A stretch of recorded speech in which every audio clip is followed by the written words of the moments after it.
हरे कृष्णा। तो आज हमारी इस सीरीज़ का सेकंड पार्ट है। तो हम लोग ये डिस्कस कर रहे थे कि कैसे हमारा भक्ति से पतन या नॉर्मली भी हमारा किसी भी बुरी आदत की शुरुआत कहाँ से होती है। हम इन सब टॉपिक्स पर डिस्कस कर रहे थे from Bhagavad Gita chapter 2 verse number 62 and 63। तो 62 हमारा हो गया था, आज हम जस्ट 63 पढ़ेंगे। तो श्लोक दोहरा लेंगे। क्रोधात् भवति सम्मोहः, सम्मोहात् स्मृतिविभ्रमः। क्रोधावपति सम्मोहः क्रोधाद्भवति सम्मोहः सम्मोहः स्मृतिविभ्रमः स्मृतिभ्रमः स्मृतिभ्रंशात् बुद्धिनाशो, बुद्धिनाशात् प्रणश्यति।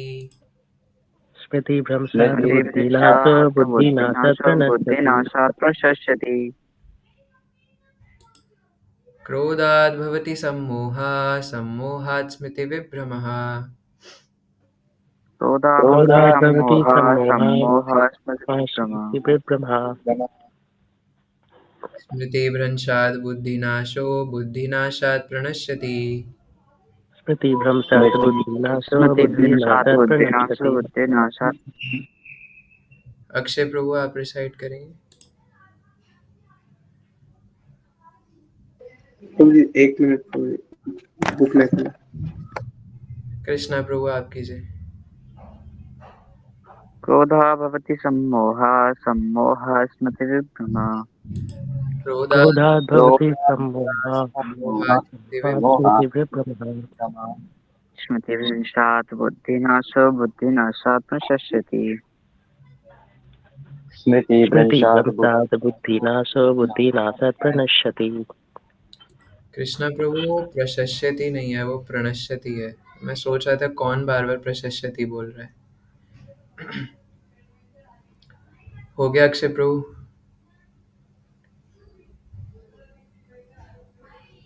ठीक है, हमारे पास समय नहीं है अभी। तो अनुवाद तात्पर्य श्रील प्रभुपाद द्वारा। क्रोध से पूर्ण मोह उत्पन्न होता है और मोह से स्मरण शक्ति का विभ्रम हो जाता है। जब स्मरण शक्ति भ्रमित हो जाती है तो बुद्धि नष्ट हो जाती है और बुद्धि नष्ट होने पर मनुष्य पुनः भवकूप में आ गिर जाता है पुनः गिर जाता है। तात्पर्य श्रील रूप गोस्वामी ने हमें यह आदेश दिया है, प्रापंचिकित्या बुद्धया हरि संबंधी वस्तुनः मुमुक्षुभिः परित्यागो वैराग्यम फल्गु कथ्यते। कृष्ण भावनामृत के विकास से मनुष्य जान सकता है कि प्रत्येक वस्तु का उपयोग भगवान की सेवा के लिए किया जा सकता है। जो कृष्ण भावनामृत के ज्ञान से रहित है वे कृत्रिम ढंग से भौतिक विषयों से बचने का प्रयास करते हैं। फलतः वे भव बंधन से मोक्ष की कामना करते हुए भी वैराग्य की चरम अवस्था को प्राप्त नहीं कर पाते। उनका तथाकथित वैराग्य फल्गु अर्थात गौण कहलाता है। इसके विपरीत कृष्ण भावना भावित व्यक्ति जानता है कि प्रत्येक वस्तु का उपयोग भगवान की सेवा में किस प्रकार किया जाए। फलतः वह भौतिक चेतना का शिकार नहीं होता। उदाहरणार्थ निर्विशेषवादी के अनुसार भगवान निराकार होने के कारण भोजन नहीं कर सकते, अतः वह अच्छे खाद्यों से बचता रहता है। किंतु भक्त जानता है कि कृष्ण परम भोक्ता है और भक्ति पूर्वक उन पर जो भी भेंट चढ़ाई जाती है उसे वे खाते हैं। अतः भगवान को अच्छा भोजन चढ़ाने के बाद भक्त प्रसाद ग्रहण करता है। इस प्रकार हर वस्तु प्राणवान हो जाती है और अधः पतन का कोई संकट नहीं रहता। भक्त कृष्ण भावनामृत में रहकर प्रसाद ग्रहण करता है, जबकि अभक्त इसे पदार्थ के रूप में तिरस्कार कर देता है। अतः निर्विशेषवादी अपने कृत्रिम त्याग के कारण जीवन को भोग नहीं पाता और यही कारण है कि मन के थोड़े से विचलन से वह भवकूप में पुनः आ गिरता है। कहा जाता है कि मुक्ति के स्तर तक पहुंचने पर भी ऐसा जीव नीचे गिर जाता है क्योंकि उसे भक्ति का कोई आश्रय नहीं मिलता। लास्ट लाइन में प्रभुपाद कह रहे हैं कि निराकारवादी या सामान्य रूप से अगर कोई मुक्ति तक भी पहुंच जाए, मुक्ति तक पहुंचने के बाद भी वो वहां से नीचे गिर सकता है अगर उसने भक्ति का आश्रय नहीं लिया। और भक्ति कहाँ से स्टार्ट होती है? श्रवणम से, है ना। तो इसलिए हरि कथा श्रवण करना बहुत जरूरी है। हालांकि जो भक्ति का शुरुआत है ना, श्रद्धा और श्रवण। श्रवण व्यक्ति तभी करेगा जब श्रद्धा होगी, है ना। तो अगर हम 9 विधियों के रूप में देखें तो श्रवण इज द बैकबोन ऑफ भक्ति। चाहे कोई नया व्यक्ति हो, पुराना व्यक्ति हो, कितना भी हो, वो अपनी जो थर्मामीटर है भक्ति का, देखने का कि हमारी कितनी आसक्ति हो रही है, कितने हम भक्ति में एडवांस कर रहे हैं, वो इस बात से पता चलता है कि हमारी अटेंडेंस कितनी है ना, श्रवण करने में। तो लास्ट क्लास में हमने पढ़ा था ध्यायतो विषयान पुंसा, पिछला श्लोक।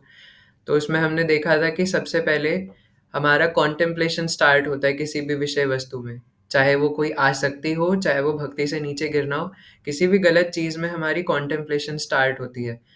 और वो कॉन्टेम्पलेट करते करते करते करते उसमें अटैचमेंट हो जाती है। तो ये फर्स्ट वर्स के फर्स्ट लाइन में बताया था। और अटैचमेंट विकसित होती है, ये भी हमने देखा था, है ना। जस्ट मैं रिकैप करने के लिए बता रहा हूँ कि वो अटैचमेंट टाइम टू टाइम बढ़ती चली जाती है एक एक करके। और अटैचमेंट जैसे जैसे विकसित होती है तो लस्ट आता है ना। और ये लस्ट कितना खतरनाक है हमें पता है। अभी आगे थर्ड चैप्टर में अर्जुन भगवान से पूछेंगे कि भगवान ऐसा लगता है कि कोई बलपूर्वक मुझसे कुछ करा रहा है, मैं कुछ गलत करना नहीं चाहता। और ये हम सबके साथ होता है, जितने भी जीव आत्मा है। तो अर्जुन हमारी तरफ से भगवान से प्रश्न पूछते हैं कि भगवान ऐसा क्यों होता है, मुझे लगता है कि कोई जबरदस्ती मेरे से करा रहा है, चाहे कोई हीनियस एक्टिविटी ही क्यों ना कर रहा हो, है ना। उसको पता है कि मैं ऐसा करूंगा तो इसमें मेरी दिक्कत आएगी। क्या एक स्टूडेंट को जिसके एग्जाम पास आ रहे हैं उसे नहीं पता क्या कि मुझे पढ़ाई करनी चाहिए, लेकिन वो नहीं करता। और जो कोई नशा पान कर रहा है आदि, यस, है ना। तो वो लस्ट इतना पावरफुल है कि अर्जुन ये पूछते कि भगवान जबरदस्ती ऐसा लगता है कि कोई बलपूर्वक मुझसे गलती करा रहा है, मैं नहीं करना चाहता, है ना। भगवान कहीं आप ही तो नहीं करा रहे। तो कृष्ण कहते हैं कि नहीं, कामेशः क्रोधेशः रजोगुण समुद्भवः, कि हमारे अंदर जो लस्ट और एंगर है, और वही शब्द इन दो श्लोकों में भी आ रहे हैं, काम, और काम के बाद क्या होता है, क्रोध। तो इन दोनों के वजह से ऐसा होता है, भगवान कहते हैं। और ये काम क्रोध कहाँ से उत्पन्न होते हैं, रजोगुण से। हालांकि ये भगवान थर्ड चैप्टर में बताएंगे, पर तब तक बचे नहीं बचे, है ना, इसलिए पहले से पता होना चाहिए, हमने पढ़ा हुआ है उसको भी। तो भगवान ने चार चीजें पिछले वर्ष में बताई थी कि कॉन्टेम्पलेशन, कॉन्टेम्पलेशन के बाद अटैचमेंट, अटैचमेंट से लस्ट, एंड लस्ट से फाइनली एंगर जनरेट होता है। तो ये पतन अष्टकम है ना, कि किस प्रकार हमारा पतन होता है। तो ये भगवान ने आठ चीजें बताई हैं। और उसके बाद आज के श्लोक में कहते हैं कि एंगर होने के बाद संपूर्ण मोह, है ना, इल्यूजन हो जाता है। तो पहली बात तो जो हमने लास्ट छोड़ा था लस्ट तक, है ना, ये लस्ट इतना खतरनाक है, इतना खतरनाक है, तभी अर्जुन इसके बारे में पूछ रहे हैं। और हमने उस दिन देखा था कि इवन शिव जी, ब्रह्मा जी, जित और सौबरी मुनि, कितने बड़े बड़े एग्जाम्पल्स हमें मिलते हैं अजामिल, भागवतम में, कि एक छोटा सा दृश्य देख करके वो घूम जाते हैं। और ये लस्ट इतनी पावरफुल है कि मटेरियली भी बहुत बड़े-बड़े राजा महाराजा हुए हैं, है ना? वो भी इस लस्ट के पीछे एकदम ऐसे पागल हो जाते हैं कि जैसे अमोघ लीला प्रभु जी बता रहे थे ना, कि हरिकेन सा आ जाता है सामने, कि पता नहीं लगता, आंधी से एकदम आँखों के आगे धुआँ तूफान आ गया, एकदम धूल मिट्टी आ गई कि कुछ दिख ही नहीं रहा। इसलिए व्यक्ति समझ नहीं पाता कि सही क्या है और गलत क्या है।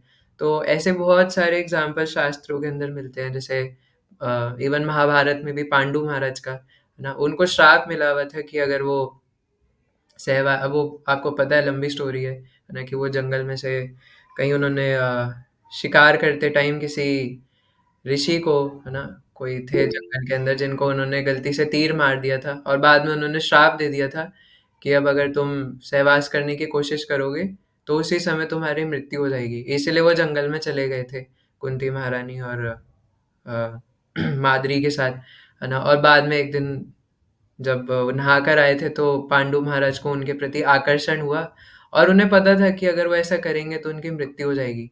लेकिन लस्ट इतनी पावरफुल है, इतनी पावरफुल है, इतनी पावरफुल है कि अगर एक छोटी सी डिजायर आई तो सब खत्म, है ना। इसलिए भगवान ही कहते हैं कि अगर कॉन्टेम्पलेशन से उठ करके अगर हम यहाँ ऊपर तक चले गए, अटैचमेंट से एक बार ऊपर चले गए, अटैचमेंट तक भी पहुंच गए, तो कहानी खत्म हो जाती है ना। और एक बार वो लस्ट हमारे अंदर खतरनाक रूप में आ गया तो वहां से वापस आना मुश्किल हो जाता है। तभी हम कई बार देखते हैं कि भक्ति जीवन में भी माला छूट जाती है, भक्तों का संग पूरा छूट जाता है। गलती हम ही करते हैं। तो भक्तों का संग छूट जाने से श्रवण छूट गया, रीडिंग छूट गई, जपा छूट गया, और फिर पुराने ढर्रे पे लौट के जो जो गलतियां पहले कर रहे थे कभी कभार वही करने लग जाते हैं। और कभी कभार तो इतने नीचे तक गिर जाते हैं कि फिर ऊपर उठने में भी वापस शर्म आती है ना। किसी भक्त से भी मिलने में शर्म आती है कि कैसे उठे। तो ऐसा नॉर्मली कई बार होता है। तो चाहे कोई भक्ति में हो या ना हो, सबके साथ ऐसे ही होता है, सीक्वेंस यही है ना? और साधक भक्तों के लिए बहुत ज़्यादा ज़रूरी है, क्योंकि पता नहीं किस कैटेगरी में या किस हायरार्की में होता है, किस सीक्वेंस में होता है, वो यहाँ पे बताया गया है ना? शुरुआत हुई थी कॉन्टेम्पलेशन से, ये बहुत ज़रूरी है, क्योंकि यहीं पे प्रॉब्लम की जो रूट कॉज है वो कॉन्टेम्पलेशन है ना? और यहीं से सॉल्यूशन भी निकलता है कि बस हमें कॉन्टेम्पलेशन को इधर से हटा के इधर लगाना है, तो वहीं सॉल्यूशन हो जाएगा, है ना? लेकिन अगर ये लस्ट आ गई, तो फिर लस्ट अगर सेटिस्फाई हो गई, तो कहीं ना कहीं तो जाके सेटिस्फाई नहीं होगी ना। आप समझ रहे हो कि वो चल रही है, चल रही है, चल रही है, सेटिस्फाई होती जा रही है। तो अगर वो सेटिस्फाई हो रही है तो भी दिक्कत है, क्योंकि जितनी वो सेटिस्फाई होगी उतनी अटैचमेंट और बढ़ेगी। इसलिए भगवान ने बोला था उपजायते, है ना, कि लस्ट और अटैचमेंट विकसित होती जाएगी। जितना आप उसको सेटिस्फाई करने की कोशिश करोगे वो उतना बढ़ेगी, और अगर वो नहीं बढ़ी तो क्रोध आएगा, है ना। और कहीं ना कहीं अगर वो सेटिस्फाई हो भी रही है तो भी कोई पॉइंट ऐसा आएगा जहाँ पे वो सेटिस्फाई नहीं होगी और क्रोध आएगा। इसलिए भगवान कहते हैं आगे कि लस्ट के बाद एंगर आएगा, है ना। और क्रोध भी आपको पता है एक ऐसी चीज़ है जो इवन साधकों के लिए तो कहा जाता है कि कई सारे ये शास्त्र वाणी है ना, कि अगर आपने 1 महीने का 2 महीने का भजन एकदम निष्ठा से करा हो, है ना। पहली बात तो बात ये है कि अगर अच्छे से भजन करा होगा तो क्रोध आना नहीं चाहिए, आएगा नहीं अगर हम एक अच्छे साधक है तो। लेकिन अगर आपने कुछ भी थोड़ा बहुत भी साधना करी है, भजन करी है, अगर आप बेमतलब में हम किसी पे क्रोध करें या क्रोध आ जाए, चिल्ला पड़े किसी पे, तो ऐसा मानते हैं कई सारे महात्माओं का ऐसा कहना है कि वो सारा भजन नष्ट हो जाता है ना। इसलिए ये क्रोध बहुत गंदा है हमारे लिए, और ये बहुत खतरनाक है। इसलिए साधकों को कभी क्रोध आना नहीं चाहिए, है ना। देखिए यहाँ पे इसलिए शिला प्रभुपाद युक्त वैराग्य की बात कर रहे हैं। हम हर चीज़ को भगवान की सेवा में लगा सकते हैं। शिला नरोत्तम दास ठाकुर महाशय कहते हैं कि मैं अपनी लस्ट को, हर चीज़ को, एंगर को, सबको भगवान की सेवा में लगाया जा सकता है। तो गुस्से का प्रयोग अच्छी तरह भी किया जा सकता है ना। जैसे गुस्सा जो है वो एक रजोगुण का फैक्टर है ना, क्योंकि कामेशा क्रोधेशा रजोगुण समुद्भवा, रजोगुण के वजह से काम और क्रोध आता है। तो वो बहुत नेचर से ही पता लगता है कि क्रोध बहुत पैशनेट है ना। मतलब एक अग्नि के समान लगता है अगर उसको एक सिंबलाइज करने की कोशिश करें। तो इसलिए उस अग्नि समान क्रोध को हम लोग बुक डिस्ट्रीब्यूशन के समय यूज कर सकते हैं, है ना, क्योंकि वो अंदर रजोगुण भरा हुआ है ना। तो मतलब उसको वहाँ पे चैनलाइज कर सकते हो, जो एनर्जी अंदर भरी हुई है उसको वहाँ पे चैनलाइज कर सकते हैं बुक डिस्ट्रीब्यूशन के समय, है ना। नहीं तो वो कैसे निकलेगी अगर वहाँ पे हमने नहीं निकाली, भगवान की सेवा करने में अगर उसको नहीं निकाला, और अंदर ऐसे अच्छे साधक तो हम हैं नहीं, है ना। तो वो एंगर फिर किसी ना किसी के ऊपर बेमतलब में निकल जाएगा। तो इसलिए उसको चैनलाइज करने के लिए भगवान की सेवा में लगा के रखें, है ना। किन्हीं को अगर हम लोग गाइड कर रहे हैं तो कभी कभार गाइड करते करते डांटना भी पड़ता है ना। तो प्यार से डांटने पर भी कभी कभार थोड़ा क्रोध करना पड़ता है ना। और जो नॉन डिवोटीज है उनके ऊपर क्रोध करना, है ना। तो ये सब एक भक्त को आना चाहिए डीलिंग्स करना। तो इसलिए क्रोध ये बहुत खतरनाक है। लेकिन लस्ट के बाद एंगर आएगा, और एंगर के बाद क्या होगा, सम्मोहा, है ना। मोहा नहीं बोला भगवान ने, बोला सम्मोहा, कि पूरी तरीके से पूर्ण मोह, पूरे तरीके से इल्यूजनाइज्ड हो जाएंगे, पूरे तरीके से आंखों के सामने अंधेरा छा जाएगा कि क्या करना है।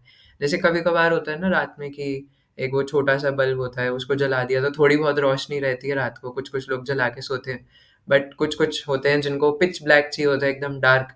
तो वैसे ही एकदम डार्क हो जाएगा कि मोह नहीं, पूर्ण मोह, कंप्लीटली इल्यूजनाइज्ड, क्या करना है क्या नहीं करना, जैसे नारायण प्रभु की स्क्रीन पे अभी हो रहा है। तो एकदम कंप्लीट ब्लैक, है ना। कुछ नहीं पता चलेगा कि क्या करना है क्या नहीं करना, एकदम जिंदगी अंधेरा। और ऐसे कितने लोग हैं, आप आजकल देख सकते हैं लोगों को। जैसे कल भी मैं, मतलब कई बार मैं मेट्रो में ट्रैवल कर रहा होता हूँ तो मैं आसपास के लोगों को ऐसे देखता हूँ ना। तो एक तो मैं देख रहा था एक व्यक्ति फ़ोन में रील स्क्रॉल कर रहा है, और उसमें मतलब शीशे में रिफ्लेक्शन पड़ रही थी। तो रिफ्लेक्शन में मैं देख रहा था कि वो रील स्क्रॉल कर रहा है, और रील स्क्रॉल करते करते उसमें आ रहा है प्लम्बर के काम, है ना, कि पाइप कैसे बनाते हैं, है ना, और जूता कैसे काटते हैं। तो अजीब अजीब सी वीडियोस वो टाइम पास करने के लिए स्क्रॉल कर रहे थे। और वही हम उनसे जाके कहते कि लीजिए आप भगवत गीता पढ़िए। सो नहीं नहीं नहीं नहीं, है ना, मैं तो खुश हूँ अपने जीवन में, कोई दुख नहीं है ना, क्यों पढ़नी है भगवत गीता। भगवत गीता भी कोई पढ़ने की चीज़ है ना। पढ़नी है तो मैगजीन्स पढ़नी चाहिए। और कितने सारे लोग मेरे को दिखते ट्रैवलिंग करते हुए ना, वो मतलब इतने ज़्यादा परेशान होते कि देखकर थोड़ा बुरा भी लगता है कि यार, है ना, कितना तरस आता है उन जीवात्माओं के ऊपर। और जो शुद्ध भक्त होते हैं उन्हें तो एक्चुअल में उन्हीं की चिंता होती है कि कितने सारे जीवात्माएं हैं जो इस प्रकार से भटक रहे हैं। और वो एक्चुअल में बस यही सब चर्चा करते रहते हैं कि अभी मेरे एग्ज़ाम्स आ रहे हैं, है ना? मैं घर जाके बस अपने मम्मी-पापा को ये बोलता हूँ कि बस संडे को मैं काम नहीं करूँगा, संडे को मुझे मत उठाना, मंडे से लेके सैटरडे तक मैं पागलों की तरह जॉब करने जाता हूँ, पैसे कमाता हूँ, है ना? आप बस संडे को मुझे काम नहीं करना, संडे को आप मुझे 10-11 बजे तक सोने दो, मुझे कोई आलू के पराठे नहीं खाने, बस मैं अपनी नींद चाहता हूँ। तो इस प्रकार जीवात्मा परेशान है इस संसार के अंदर, है ना? लेकिन वो फिर भी परेशान ही रहना चाहते हैं। तो ये इल्यूज़न है ना? जैसे जिस प्रकार से एक मिराज होता है ना, शिला प्रभुपाद बार-बार इसी एग्ज़ाम्पल को यूज़ करते हैं। जिस प्रकार एक रेगिस्तान में मिराज होता है कि दूर से देखने पे लगता है कि पानी है, बट पानी नहीं होता, है ना? व्यक्ति दूर तक भाग के ऐसा पानी, पानी, पानी और कूदता है, तो गरम-गरम रेत के अंदर डूब जाता है, पानी की जगह। तो वैसे ही इस संसार में लगता है कि हाँ, सामने से मज़ा आएगा, लेकिन नहीं आता। तो ये कंप्लीट इल्यूज़न है कि उसको पता ही नहीं कि करना क्या है और क्या नहीं करना। और इल्यूज़न में होने के कारण और इसलिए हम देखते हैं कि कितने सारे ऐसे लोग हैं जो कि अम, जो कि बहुत अश्लील-अश्लील चीज़ों से बहुत आसक्त होते हैं कभी-कभार, है ना? और ऐसी-ऐसी आदतों में होते हैं मतलब कई चीज़ें तो अच्छी बात है ये चीज़ वैसे कि हमें नहीं पता, है ना? बट ऐसी कितने सारे आजकल जो टेक्नोलॉजी इतनी ज़्यादा बढ़ रही है ना? तो लोगों ने कितने सारे तरीके बना लिए अपने उस आसक्ति को, है ना, बुझाने के लिए, क्या बोलना चाहिए उसको, अपनी डिज़ायर्स को पूरा करने के लिए, है ना? लाइक सो मेनी लाइक आजकल आपको पता है ना कि लोग रोबोट्स बनाने की भी कोशिश कर रहे हैं, जैसे-जैसे एआई एडवांस हो रहा है, अपनी उल्टी-सीधी डिज़ायर्स को पूरी करने के लिए, है ना? और भी ना जाने वो टेक्नोलॉजी का किस-किस तरीके से अलग-अलग एप्लीकेशंस बना के, अलग-अलग सॉफ्टवेयर्स बना के, है ना? वो अलग-अलग एआई बना रहे हैं जिससे वो चैटिंग कर सकें, है ना? ताकि जिसमें उल्टी-सीधी बातें हो सके। एक एआई बेस्ड सॉफ्टवेयर से। तो मतलब अपने डिज़ायर्स फुलफ़िल करने के लिए लोगों को क्या-क्या नहीं करना पड़ रहा है। लेकिन डिज़ायर्स फुलफ़िल नहीं होंगी, है ना? जैसे भगवान इसी अध्याय के 70वें श्लोक में भी बोलेंगे कि हमें अपनी इच्छाओं को काबू में करने की कोशिश करना चाहिए क्योंकि इच्छाएँ कभी शांत नहीं होंगी। उनको पूरा करने से वो शांत होने नहीं वाली, वो और बढ़ेगी। तभी तो देखिए है ना पहले के ज़माने में तो नहीं होती थी इतनी टेक्नोलॉज़ीज़ बट डिज़ायर्स तब भी होती थी, है ना? तो इसलिए कुछ भी कर लिया जाए, वो डिज़ायर्स कभी फुलफ़िल होने वाली है नहीं, है ना? मतलब कभी उसका दी एंड नहीं आएगा, चाहे आप उसे कितना ही फुलफ़िल करने की कोशिश करें। तो इसलिए लोग इतने इतने ज़्यादा इल्यूज़न में पड़े हुए हैं कि उन्हें कोई कुछ पता ही नहीं है क्या करना है, क्या नहीं करना और इसलिए आगे कहते हैं कि कंप्लीट इल्यूज़न के बाद क्या होगा? क्रोधात् भवति सम्मोहः, एंगर के बाद मोह हुआ, इल्यूज़न हुआ और सम्मोहात् स्मृति विभ्रमः, है ना? इल्यूज़न होने के बाद स्मृति चली जाएगी। स्मृति मतलब कि आपने जो भी पूर्व में क्योंकि साधकों के लिए ये लाइन बहुत इम्पोर्टेंट है कि अगर आपने पूर्व में कुछ भगवद गीता पढ़ा था, कुछ भी किया था, आप भूल जाओगे। और ये प्रैक्टिकली इतने सारे कई बार देखने को मिल जाता है ना? कई बार हमारे साथ भी होता है कि हमें सब कुछ पता है ना? कई बार हमारे सीनियर्स बोलते हैं कि है ना, "आप तो अच्छे भक्त हैं प्रभु जी, आपने ऐसा क्यों किया?" है ना? तो हम भी कहते हैं कि हाँ, मुझे पता है, बट मैं फ़ॉलो नहीं कर पाया। उसका यही रीज़न है, सम्मोहात् स्मृति विभ्रमः। वो इल्यूज़न होने के बाद स्मृति चली जाएगी, उसको सब पता था, क्या अजामिल को नहीं पता था, है ना? क्योंकि भागवतम में इस प्रकार बताते हैं, है ना? और भी कितने सारे डिवोटीज़ के साथ जगन्नाथ जी के भक्त आई गेस बलराम दास, है ना? मैं थोड़ा बलराम दास और रघुदास में कन्फ्यूज़ हो जाता हूँ। तो बलराम दास के केस में भी ये हुआ था जगन्नाथ जी के पंडे और भी कितने सारे केसेस में ऐसा होता है। काला कृष्णदास है ना चैतन्य महाप्रभु के साथ नित्यानंद प्रभु ने रिकमेंड किया था कि आप इन्हें लेके जाइए, बहुत हम्बल डिवोटी है। और छोटा हरिदास ठाकुर वैसे उनकी कोई ज़्यादा बड़ी गलती नहीं थी बट इतने सारे हमें एग्ज़ाम्पल्स बड़े-बड़े देखने को मिलते हैं। ब्रह्मा जी, शिव जी, है ना? शिव जी एक बार अ, ऐसा स्टोरी आता है ना? चैतन्य भागवत में भी बताया है इसको, शायद उसके अंदर तो पोपट में भी बताया, बहुत अच्छे से एक्सप्लेन किया है श्रील भक्ति सिद्धांत ठाकुर प्रभुपाद ने। तो एक स्टोरी आता है ना कि कैलाश में पहले क्या नाम है इसका काशी, है ना? कि शिव जी पहले काशी में रहते थे, फिर वहाँ से कैलाश में शिफ्ट हो गए थे। तो काशी में फिर बाद में जो शिव जी के भक्त होते थे, काशीनाथ, है ना? वही रहते थे। और एक बार उनको लगा कि यार हमारे शिव जी सब कुछ है, चलो जाके कृष्णा से लड़ाई करते हैं। तो वो उन्होंने पूरी सेना बनाई और शिव जी की तपस्या करी, शिव जी को प्रसन्न करा, शिवरात्रि के व्रत रखे और वर में माँगा कि मैं भगवान से लड़ना चाहता हूँ, कृष्ण से लड़ना चाहता हूँ और उन्हें हरा दूँगा। तो काशीनाथ पूरी सेना लेकर मतलब मैं संक्षिप्त में बता रहा हूँ, बहुत लंबी कथा है। तो वो पूरी सेना लेके घोड़े आदि, हाथी वगैरह लेके और चल दिए, और शिव जी को बोले कि आप भी साथ में रहोगे, आप भी साथ में आओगे लड़ाई करने के लिए। तो काशीनाथ एकदम, जो भी व्यू होता है ना, तो बीच में खड़ा हुआ था, शिव जी भी साइड में थे। तो अब वो द्वारका नगरी पहुंच गए। अब द्वारपाल जाके बताता है ना कि भगवान भगवान है ना, आप देखिए सामने इतनी बड़ी सेना लड़ने के लिए आई है ना, और आपको पता है कि सामने कौन है ना, साक्षात महादेव शिव जी सामने लड़ने के लिए तैयार है। तो भगवान बोलते ओहो है ना, छोड़ो तुम भी इतना इतना क्यों टेंशन ले रहे हो है ना। भगवान इससे पहले कुछ कहते सुदर्शन चक्र निकला और पूरी सेना गायब कर दी। विश जो काशीनाथ था उसको भी मार दिया। शिव जी के साइड में वो खड़ा हुआ था और घोड़े पे उसका सर यूं है ना, सुदर्शन ने 1 सेकंड के अंदर, 1 सेकंड से भी कम समय में पूरी सेना का सर उड़ा दिया, काशीनाथ का भी। और शिव जी देखते रहे कि पूरा सर उड़ा दिया, तो ऑब्वियसली वो शिव जी के पीछे थोड़ी ना जाएगा, है ना? वो तो सबसे बड़े वैष्णव है। तो शिव जी को गुस्सा आया कि यार ये क्या हुआ ना, मेरे भक्त को मार दिया। तो शिव जी इस प्रकार गुस्से के कारण और भगवान के ऊपर ही त्रिशूल लेके भागने गए, है ना? तो जब ऐसा हुआ तो सुदर्शन चक्र फिर उनके भी पीछे पड़ गया, और सुदर्शन चक्र ने जिस प्रकार से दुर्वासा मुनि को भगाया था, उसी प्रकार वो महादेव को भी भगाने लगा, है ना? अलग अलग जगह पे महादेव कभी कहीं जाके भागे जा रहे, और फिर कहीं एक गुफा में जाके छुप गए सुदर्शन चक्र, वहां गुफा भेद कर भी अंदर आ गया। तो फिर अल्टीमेटली शिव जी आकर के द्वारका में दोबारा से भगवान के चरणों में गिर जाते हैं, और फिर दोबारा से सुदर्शन चक्र उनके हाथ में वापस आ जाता है। तो फिर शिव जी को अपनी स्मृति दोबारा याद आती है, तो वो कहते हैं कि भगवान आप ही ने मुझे इल्यूजनाइज करा था, है ना, क्योंकि आपकी माया शक्ति से कौन बच सकता है। तो ये समझने वाली बात है कि शिव जी कभी मोहित नहीं होंगे, वो माया देवी को गोदी में बिठा के रखते हैं, है ना, तो वो कभी मोहित हो नहीं सकते। लेकिन भगवान अगर चाहे तो वो अपने लीला से या फिर अपने एग्जाम्पल से ये दिखाना चाहते हैं कि जब वो खुद इस प्रकार भ्रमित हो सकते हैं तो हम क्या है ना, हम कौन से गाय के गोबर है।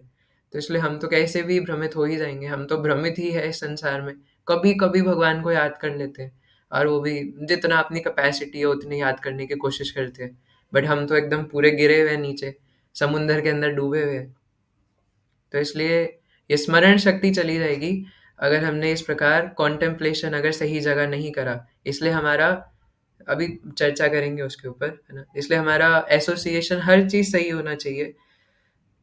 तो क्या होगा, है ना, सबसे पहले कॉन्टेम्पलेशन, कॉन्टेम्पलेशन के बाद अटैचमेंट, और अटैचमेंट टाइम टू टाइम बढ़ती जाएगी अगर हम उसके ऊपर ध्यान नहीं देंगे।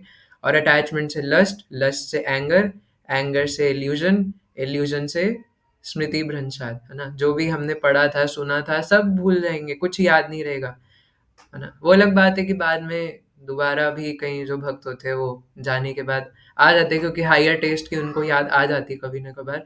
लेकिन ये बहुत रिस्की मामला है ना, और वो कहते हैं ना रिस्क नहीं लेने का तो इसलिए रिस्क नहीं लेना बिल्कुल भी हमें भक्ति जीवन में, क्योंकि रिस्क लिया तो रिस्क क्यों लेना है हमें, है ना। अगर इस जीवन में भगवत धाम नहीं जा पाए तो क्या गारंटी है ना, कि पता नहीं हम लोग, और गारंटी हो चाहे ना हो, है ना, क्यों हमें इतना समय लगाना है। वी शुड थिंक कि अगर हम अच्छे से भक्ति नहीं करेंगे तो हमारे इष्ट देव भगवान नंदनंदन श्री कृष्ण पर क्या बीतेगी, है ना। हालांकि वो आत्मा राम आनंद रमन है, बट एक संबंध के कारण हमें ये सोचना चाहिए कि अगर हम अच्छे से भक्त, जैसे वो कई लोग कहते हैं ना कि बेटा अच्छे से पढ़ाई नहीं कर रहे, तुम सोचो तुम्हारे पेरेंट्स पर क्या बीत रही होगी, है ना। तुम्हारे पेरेंट्स तुम्हारे लिए इतना सारा पैसा लगा रहे हैं, तुम पढ़ाई नहीं कर रहे बेटा, है ना। सोचो वो रात को बैठ के रोते होंगे। अरे पहले उन पेरेंट्स को छोड़ो, अपने असली पेरेंट्स के बारे में सोचो कि अगर हम भक्ति नहीं करेंगे, कृष्ण भक्ति कोइले सर्व कर्म कृत होए, है ना, अगर हम अच्छे से भक्ति नहीं करेंगे तो भगवान के ऊपर क्या बीतेगी। और जिनके पास डेटीज है उनको तो बहुत आसान है ये सब सोचना, है ना, कि अगर हमारे पास, अगर हम भक्ति सही से नहीं करेंगे, है ना, तो कितना बुरा लगेगा ना कृष्ण को, है ना, क्या हम उनके आंखों में अश्रु देख सकते हैं। तो इसलिए अपना कॉन्टेम्पलेशन हमें सही रखना है ना, और उसके लिए हमें अपना इनटेक सही रखना पड़ेगा, क्योंकि जो हम अंदर डालेंगे वही बाहर आएगा, है ना। अगर मिक्सी में संतरे का जूस डाला तो मैंगो शेक बाहर नहीं आ सकता, है ना, और सड़ा हुआ संतरा डाला तो सड़े हुए संतरे का ही जूस बाहर निकलेगा। तो इसलिए एजिटेटिंग सिचुएशंस में, प्रोवोकिंग सिचुएशंस में, कहीं पर भी जो भी हमने अंदर डाला है वही बाहर आएगा। अगर हमने अंदर भक्ति डाली है, अगर भक्ति में कंटेंट डाला है तो वही बाहर आएगा, है ना। लेकिन अगर कूड़ा कचरा डाला है तो हर समय फिर कूड़ा कचरा ही बाहर आएगा। तो इसलिए स्मरण शक्ति चली जाती है, और स्मरण शक्ति चली गई तो क्या होगा, स्मृति भ्रंशात बुद्धिनाश हो, है ना। स्मृति के मोह से बुद्धि का विनाश हो जाता है। बुद्धि क्या होती है? अब बोलेंगे इंटेलिजेंस। बुद्धि इंटेलिजेंस का मतलब होता है जो सही गलत को बताने वाली है ना, कि what is wrong and what is right. और आप इससे समझते हैं कि अगर बुद्धि नाश हो गई तो उसका क्या मतलब है कि व्यक्ति को क्या करना था क्या नहीं करना था, वो पगला जाएगा। उसको पता ही नहीं कि क्या सही है क्या गलत है। और इस प्रकार से आजकल तो इस संसार में कितने सारे लोग भरे पड़े हैं, है ना। कभी कभार लोग पूछते हैं कि क्या भगवान ने मना करा है क्या शराब पीने के लिए भगवत गीता में, है ना? भगवान ने मना करा है क्या मीट खाने के लिए, है ना? मतलब एक इतना भी एथिक्स नहीं है, कि इतना भी कॉमन सेंस नहीं है ना? मतलब कोई ये सवाल कैसे पूछ सकता है कि क्या भगवान ने मांस खाने के लिए मना करा भगवत गीता में, है ना? तो मुझे तो बिल्कुल डाइजेस्ट नहीं होता ये चीज़ कि कि कोई इस प्रकार के सवाल कैसे पूछ सकता है ना? कि भगवान ने मांस खाने के लिए क्या मना करा है भगवत गीता में, है ना? भगवान मूर्ख बोलते हैं, यज्ञ शिष्टाशिनः संतो मुच्यन्ते सर्व किल्बिषः, है ना? अरे भाई तुम खुद अपने जीवन में देख लो। इवन कई सारे जो मीट ईटर्स होते हैं ना, अगर आप उनको थोड़ा साइकोलॉजिकली समझाओगे, हालांकि वो तब भी नहीं समझेंगे क्योंकि दया नहीं है ना उनके अंदर। उन्होंने इतना मीट खाया कि उनका दिमाग में भी अब मीट ही भर गया है ना? उनका दिमाग अब जा चुका है। और इस वजह से वो इतने पागल हो जाते हैं कि उनको कोई लॉजिक्स नहीं समझ में आते। कई लोग बोलते हैं कि अरे नहीं मैं मीट नहीं खाता, मैं एगिटेरियन हूँ, मैं सिर्फ, है ना, अंडे खाता हूँ, शतरमुर्ग का अंडा खाता हूँ मैं। और वो तो नॉन वेज है नहीं ना, क्योंकि उसमें से बच्चा निकला नहीं था, मैंने पहले ही खा लिया। अरे क्यों नॉन वेज नहीं था? मतलब इतने इलॉजिकल बातें करते हैं। तो एथिक्स रहते नहीं, कॉमन सेंस रहता नहीं, सब उड़ जाता है। मतलब सच में जो नास्तिक लोग होते हैं ना, वो ये अपने आप को जो रैशनल लोग बोलते हैं कि ये है वो है ना, लॉजिक्स एज सच इनके पास भी कुछ होते नहीं है, एकदम बेवकूफ होते हैं। और जब वो अपना टेस्ट सेटिस्फाई करना होता है तो लॉजिक्स भी सुनते नहीं है। हाँ, है ना। लेकिन वो इसके लिए भी अलग अलग चीज़ें बताएंगे अक्षय प्रभु। अलग अलग लॉजिक्स मारेंगे क्योंकि उन्हें अपने टेस्ट की पूर्ति करनी है। तो मेरे से भी कोई कोई ना कोई पूछते ही रहते हैं कि क्या अ, मीट खाने के लिए मना करा है क्या भगवत गीता में भगवान ने? क्या कहीं पे भगवान ने शराब पीने के लिए मना करा है? होता क्या है उसको होने से, अगर हम पी लेंगे तो क्या धारा है ना? मनुष्य जीवन है मजा ना करे तो क्या?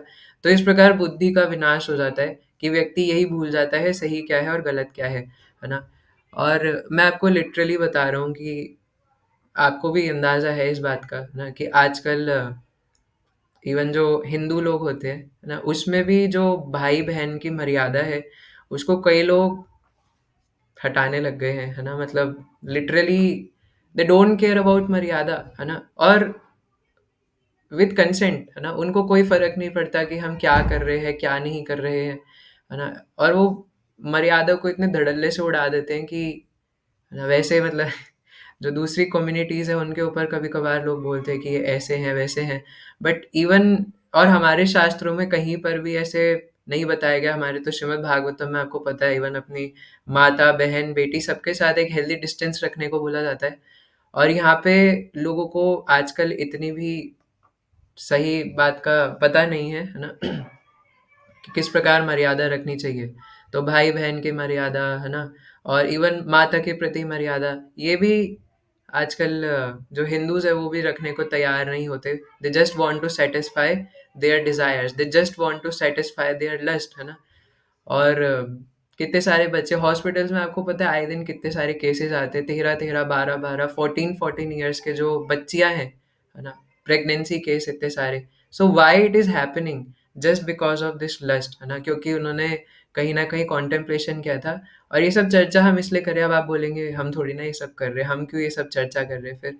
क्योंकि हम ये चर्चा इसलिए कर रहे हैं क्योंकि बच्चों को आजकल भगवत गीता बताना कितना इम्पोर्टेंट है, उनको गीता ज्ञान देना कितना इम्पोर्टेंट है। क्योंकि जब तक आप इस अर्जेंसी को समझेंगे नहीं, तब तक हम कैसे उनको बताएंगे, कैसे जाके हम उनको प्रीच करेंगे? इसलिए हमें कन्विक्शन होना चाहिए। कई बार हमें कन्विक्शन ही नहीं होता, हमें लगता है कि कोई गीता क्यों लेगा, कोई गीता क्यों सुनेगा? चलो लेगा नहीं, कम से कम उसे कुछ बताने की तो कोशिश करो, उसे कुछ सुनाने की तो कोशिश करो, है ना? मैं तो कल ट्रेन में जा रहा था तो मेरे सामने कोई बैठे हुए थे और मुझे कुछ टॉपिक मिला नहीं, तो मैंने किसी बात पे बोल दिया मैं भगवत गीता पढ़ाता हूँ, और मैं उन्हें थोड़ा भगवत गीता का बताने लगा। वो ऐसे सर हिला के सुन भी रहे थे, तो मुझे लगा वो शायद इंटरेस्टेड नहीं है उनके रिएक्शन से। फिर थोड़ी देर बाद मुझे पता चला कि वो मुस्लिम है। तो मैं सोचा बट फिर भी वो कम से कम सुन तो रहे थे ना। तो एटलीस्ट मतलब वो बहुत रिस्पेक्ट के साथ सुन रहे थे और वो मतलब बहुत रिस्पेक्ट के साथ बोल भी रहे थे कि हाँ, आप यहाँ पे बैठिए। तो क्योंकि लोग परेशान हैं इस संसार में, है ना? तो इसलिए कम से कम हमें अपना पूरा प्रयास करना चाहिए, बट ये कन्विक्शन होना चाहिए कि वो सामने वाला परेशान है। वो चाहे कितने ही स्टाइल मार रहा हो, कितना ही कुछ कर रहा हो, वो परेशान है। आप उसको बताकर देखो, है ना? और मैं इस बात को पूरा ओके टेस्टेड, है ना, ये सब करके बता रहा हूँ, क्योंकि कई बार ऐसा हमें लगता है कि यार ये एक जेन्युइन इशू है जो कई बार हम शायद शर्म के मारे बता नहीं पाते, बट ये एक जेन्युइन हार्ट इशू है कि कभी कभार हमारे मन में ये आता है कि यार मतलब मैं भक्ति कर रहा हूँ बट सामने वाला भी ठीक ही है, माना कि वो भक्ति नहीं कर रहा बट अच्छा है, खुश रहता है, तो क्यों बताना है भगवत गीता? मतलब मैंने प्रयास करा था बट वो सुन नहीं रहा। अरे नहीं, उसको बताना है, उसको बताना पड़ेगा, वो परेशान है। और देखिए हमारी बात ये है ना, हमारा जो सिद्धांत है, और हमारा सिद्धांत क्या है ना? एक्चुअल हमारा या किसी और का सिद्धांत से फ़र्क नहीं पड़ता। सिद्धांत ही यही है कि वो व्यक्ति परेशान इसलिए क्योंकि उसके जीवन में कृष्ण नहीं है। इसलिए हमें हर एक व्यक्ति को कृष्ण देने हैं, चाहे वो सुखी लग रहा हो या ना लग रहा हो, है ना? तो अगर किसी के जीवन में कृष्ण नहीं है, तो हमें प्रयास करना है पूरा कि वो कृष्ण भक्ति करे, है ना? तो इसलिए हमें जो भी हो साम, दाम, दंड, भेद उसके द्वारा, लेकिन हमें इस बात को भी समझना है कि कितनी अर्जेंसी है इस चीज़ की, है ना? कितनी अर्जेंट नीड है इस चीज़ की कि हम दूसरों को भी ये गीता ज्ञान दें, क्योंकि उनका बुद्धि पूरी तरीके से विनाश हो चुका है ना? आप लोग यहाँ पे गीता क्लास में आए हैं, अभी मैं देख रहा हूँ 16 डिवोटीज़ हैं यहाँ पर, है ना? तो इसलिए आप लोग यहाँ पर आए हैं, तो इसमें बड़ी बात है ये चीज़ कि आप लोगों को पता है कि what is right and what is wrong, है ना? लेकिन इस चीज़ को हमें बनाए रखना है कि हम डेली फुल अटेंडेंस होनी चाहिए हमारी, है ना? गीता क्लास में, श्रवण करने में। तो और बुद्धि का नाश होगा तो पता है क्या होगा? आगे भगवान कह रहे हैं बुद्धि नाशात प्रणश्यति, है ना? बुद्धि नाश होने के बाद प्रभुपाद भी अनुवाद में लिख रहे हैं कि पुनः भवकूप में आ गिरता है ना? यानी कि अगर उसे सही नॉलेज पता थी और अगर वो कॉन्टेम्पलेशन किया उसने, तो अल्टीमेटली 8वां स्तर क्या है कि वो नीचे गिर जाएगा, पूरी तरीके से उसका विनाश हो जाएगा, अधःपतन, है ना? और ये आत्महत्या करने जैसा है, साधक जीवन में होकर के भक्ति ना करना, नाम जप ना करना और भक्ति के जो डोंट्स है उसका पालन न करना, आत्महत्या करने जैसा है। आत्महत्या का यही तो मतलब होता है कि खुद को खत्म कर लेना, है ना? कई लोग आत्महत्या करने की बात करते हैं, सुसाइड की, और उनको नॉलेज नहीं है कि इस ऐसा करने से कुछ होगा नहीं, उल्टा भूत पिशाच बन के घूमेंगे। पर ठीक है ना? लेकिन साधक जीवन में अच्छे से भक्ति ना करना, ये भी आत्महत्या करने जैसा है। तो क्यों हम अपनी जीवात्मा को मारना चाहते हैं? क्यों जो जीवात्मा है उसको हम लोग उसकी बेचारी की हत्या कर दें? तो कितनी बार ऐसा होता है ना कि हमारा जब कभी कोई डिफ़िकल्ट सिचुएशंस आती है हमारे लाइफ में, तो भक्ति छोड़ देते हैं क्योंकि डिफ़िकल्ट सिचुएशंस हर तरफ से घेर लेती है। लेकिन अगर भक्ति में टिके हुए हैं तो वही डिफ़िकल्ट सिचुएशन से निकाल भी देगी। लेकिन कई बार वो डिफ़िकल्ट सिचुएशन ऐसी होती है कि उसको देख के भक्ति छोड़ देते हैं। क्या होगा ऐसा करके? है ना? तो डिफ़िकल्ट सिचुएशंस तो आज है, कल नहीं है, आज आई हैं, कल नहीं आएँगी, है ना? आज अच्छा समय है, कल बुरा होगा, आज बुरा है तो कल अच्छा होगा। न्यूट्रल भी रह सकता है, कैसा भी रहे, समय होने से क्या फ़र्क पड़ता है ना? और मैं आपको बता रहा हूँ कि मतलब मेन इश्यू जो माताजी के साथ भी होता है ना? बट ख़ासकर जो इस पुरुष शरीर में है ना? तो साधकों के साथ जो हमारी उम्र के हैं, उनके साथ मेन इश्यू एक ही होता है कि वो पढ़ाई के वजह से या जॉब के वजह से अपनी भक्ति को कॉम्प्रोमाइज़ करने लग जाते हैं। देखिए आपसे, है ना? और अपने आप से भी मैं यही कह रहा हूँ कि हमें उसके चक्कर में कभी भी भक्ति को कॉम्प्रोमाइज़ ना करने का प्रयास करना चाहिए। क्योंकि हमारा मेन जो डाउट है वो यही रहता है कि क्या अगर मैं अच्छे से पढ़ नहीं पाया, अच्छे से जॉब नहीं कर पाया, तो क्या भगवान मेरा ध्यान रखेंगे, है ना? देखिए, अगर भक्तों की ध्यान रखने की बात करूँ, उसे तो आप छोड़ ही दीजिए, है ना? कहाँ प्रहलाद महाराज हमारे इतने सारे, सुखदेव गोस्वामी भागवतम में बार-बार एक ही चीज़ बताते हैं कि इकोनॉमिकल प्रॉब्लम की तो चिंता ही नहीं है, क्योंकि आपके पास वो जितना आना होगा वो आएगा। आप उसमें चाहे कितनी रगड़ा मार मेहनत करो ना करो, कुछ इसका ये मतलब नहीं है कि हमें अपनी ड्यूटी नहीं करनी है। क्योंकि प्रकृति आपसे करा लेगी। तीसरे अध्याय में भगवद गीता में भगवान कहते हैं कि कोई कर्म किए बिना रह नहीं सकता। नियतम कुरु कर्म त्वम कर्म ज्यायो ह्यकर्मणः शरीर यात्रापि च तेन प्रसिद्धः यद् अकर्मणः, है ना? तीसरे अध्याय का 9वां श्लोक है। तो भगवान उसमें कहते हैं कि कोई कर्म किए बिना रह नहीं सकता, नियत कर्म करना ही पड़ता है ना? तो अगर आप नहीं करोगे तो प्रकृति करा लेगी। लेकिन इसका ये मतलब नहीं है कि हम पूरी तरीके से टेंशन में उसी में डूब जाएँ और इस चक्कर में भक्ति ही करना छोड़ दें, है ना? कभी एग्ज़ाम आ रहे हैं तो 6-6 7-7 महीने से साधना ही करनी छोड़ दी, है ना? ठीक है, मैं समझता हूँ कि अगर नेक्स्ट डे एग्ज़ाम है या 2 दिन बाद एग्ज़ाम है, तो हो सकता है कि सुबह की जगह मान लो दिन में हो जाए, शाम को आ जाए, that is practical, that can be understood. But ये कौन-सी बात होती है कि 1 साल बाद, 2 साल बाद मेरा कॉम्पिटिटिव एग्ज़ाम है और उस चक्कर में मैं माला नहीं करूँगा। दिस इज़ नॉट डाइजेस्टिबल, है ना? और ये देखिए नए भक्तों को नहीं बताया जा सकता, है ना? आप लोग यहाँ पे बहुत समय से जुड़े हुए हैं, आप लोग थोड़ा बहुत जानते हैं भगवद गीता के बारे में, थोड़ा बहुत क्या, आप काफ़ी अच्छे भक्त हैं सभी, इसलिए मैं ये बात बोल रहा हूँ, नए लोगों को ये बात नहीं बोल सकते, है ना? इसलिए कभी-कभार प्रैक्टिकल होकर के उनको बोलना पड़ता है। बट सच्चाई ये है कि भक्ति के अलावा हमारा ये जीवन और किसी चीज़ के लिए बना नहीं है।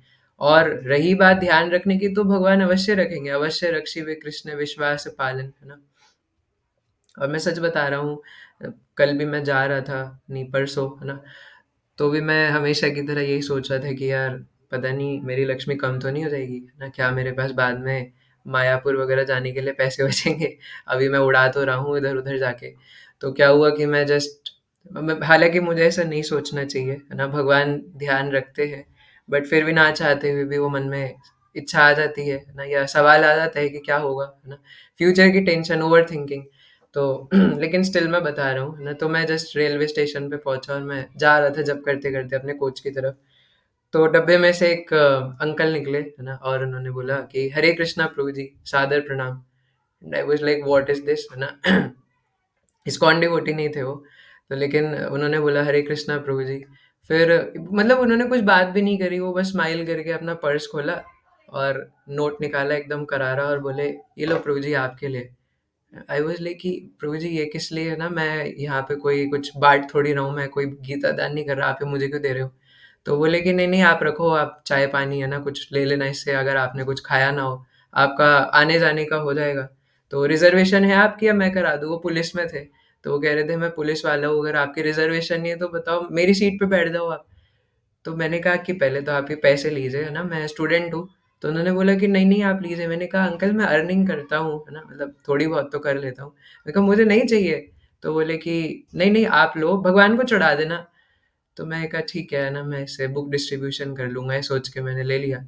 तो फिर वो बोले कि और भगवान को भी कैसे चढ़ाना है ना? बेटा जब 56 भोग लगाते हैं, तो 56 भोग लास्ट में खाता कौन है? हम। तो इसलिए मिठाई लेना, भगवान को ऑफ़र करना वृंदावन जाके और अपने आप खा लेना और अपने घरवालों को भी खिलाना। और मतलब उसके बाद मेरा वो फिर से अहंकार इस प्रकार से टूटा ना कि सच में भगवान ध्यान रखते हैं, तो इसलिए हमें कभी ये सोचने की ज़रूरत नहीं कि भगवान नहीं ध्यान रखेंगे, है ना? कितनी बार होता है कि अपने आप कई बार रिक्शे वाले, है ना? मेरे और भी भक्त मित्र बताते हैं कि कभी-कभार उनके पास लक्ष्मी नहीं होती और रिक्शे वाले खुद बोलते हैं कि आओ बैठ जाओ, हम आपको छोड़ देंगे। और ये वृंदावन की बात नहीं है ना? इवन नॉर्मल शहरों में भी ऐसा कई बार हो जाता है। और इसलिए ये सब सोचने की आवश्यकता नहीं है कि रिसोर्सेज़ कहाँ से आएँगे। अरे! जीने के लिए क्या चाहिए? रोटी, कपड़ा, है ना? और कपड़े में भी क्या चाहिए, है ना? धोती पहन लिया बस एक सफ़ेद रंग की और कुर्ता पहन लिया, उसी को धो के अगले दिन दोबारा पहन लिया। क्या चाहिए, है ना? और सर्दी के लिए बस थोड़ा-सा शॉल, स्वेटर चाहिए। भगवान उसकी भी व्यवस्था पूरी करेंगे। अरे! ये तो बेसिक है ना? इससे भी ज़्यादा भगवान व्यवस्था करते हैं। तो किस चीज़ की व्यवस्था के लिए हम पागलों की तरह अपने आप को गधा बना-बना करके और इन सब के पीछे भागे, है ना? तो हमें अपना जो जो भी हम लोग कर रहे हैं अपनी मटेरियल ड्यूटीज़, वो सिर्फ़ ये समझते हुए करनी है कि मैं 24 घंटे भजन कर नहीं पा रहा, तो मैं ये सब करके जो भी इससे आएगा उससे मैं भगवान की कुछ सेवा करूँगा। जो भी इससे लक्ष्मी आएगी, या तो उसे दान दे दूँगा, है ना? या उससे किन्हीं और भक्तों की मदद कर दूँगा या कुछ भी है, तो उससे मैं वो सेवा में लगा दूँगा, है ना? और अगर कोई स्किल सीख रहे हैं, है ना? तो वो स्किल्स जैसे कोडिंग हो गई, वीडियो एडिटिंग हो गई, कुछ भी है उसको भी भगवान की सेवा में लगा दूँगा। लेकिन कभी भी ये नहीं होना चाहिए कि अगर वो नहीं हो पा रहा तो भक्ति छोड़ दी, है ना? This is very wrong.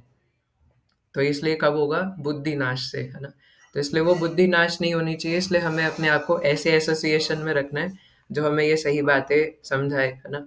तत्व के आधार पे। तो फ़ैनेटिक नहीं होना हमें, लेकिन हमें तत्व भी सही से समझना है। फ़ैनेटिक होना फिर ये हो जाएगा काम करने की ज़रूरत ही क्या है ना? काम नहीं करना, है ना? कुछ नहीं करेंगे, वेले पड़े रहेंगे, ना भक्ति करेंगे और ना कोई काम करेंगे। ऐसा बिल्कुल नहीं होना चाहिए। भगवान अर्जुन को कहते हैं, "अर्जुन युद्ध करो।" अर्जुन खड़े हो, अर्जुन नपुंसक क्यों बन रहे हो अर्जुन? है ना? तो इसलिए हमें फ़ैनेटिक नहीं होना, है ना? कि हम भक्ति का नाम लगा करके अपने आलस की पूर्ति करें। तो वो भी सेंस ग्रैटिफ़िकेशन है है ना? सिंपल सा रूल है और हमेशा ये एक ही बात बताई जाती है कि आप अपने आप से पूछो कि क्या आप ये अपने सेंसेस के लिए कर रहे हो? अगर कोई भी कार्य आप अपनी सेंसेस के लिए कर रहे हो, अगर उसमें यस निकल रहा है, तो यानी वो लस्ट है ना? और अगर कोई भी काम आप भगवान के सेंसेस के लिए कर रहे हो, जैसे जिनके पास डेटीज़ है, उनका बर्थडे आ रहा है डेटीज़ का, है ना? या जन्माष्टमी आ रही है, राधाष्टमी आ रही है और इसीलिए आप भगवान के लिए कुछ टेस्टी कुक करना चाहते हो, है ना? तो उसमें भगवान की इंद्रियों का चिंतन है। लेकिन अगर हम उसके में ये सोच रहे हैं कि मेरा बर्थडे है ना? तो मैं कुछ चाट पिज़्ज़ा बना करके और भगवान को ऑफ़र करके खाऊँगा। तो उसमें आप अपने सेंसेस के बारे में सोच रहे हैं। सो दैट इज़ मिश्रित भक्ति, that is not pure devotional service. But still Srila Prabhupada क्या बोल रहे तात्पर्य में कि जो मायावादीज़ होते हैं, वो अच्छे खाने से बचते हैं, है ना? कभी-कभार तो कई-कई दिनों के व्रत रखते हैं कि कुछ नहीं खाएँगे। लेकिन भक्तों को पता है कि ये भगवान को ऑफर्ड है। अब जगन्नाथपुरी में कोई है ना? और वहाँ पे एकदम जगन्नाथ जी को ऑफर्ड छेना पोड़ा एकदम सामने आ जाए, मीठा-मीठा एकदम भरा हुआ है छेना, है ना? छेना खाजा आ जाए एकदम चाशनी में भरा हुआ है, खाजा आ जाए एकदम, है ना? वो एकदम चाशनी में गरम-गरम देसी घी उसमें दूर से ही दिख रहा है ना? तो अब कोई मायावादी होगा तो सोच सकते हैं, है ना? कि मतलब जगन्नाथ जी की बात नहीं कर रहा मैं, एक नॉर्मली, है ना? तो वो इस प्रकार से सोचते हैं कि अच्छा नहीं खाना, लेकिन भगवान के भक्त भगवान को ऑफ़र करके सब कुछ खाते हैं, तो उसमें वो चीज़ रहती नहीं है। वो सारी चीज़ कृष्णा को सेंटर में रख के करते हैं।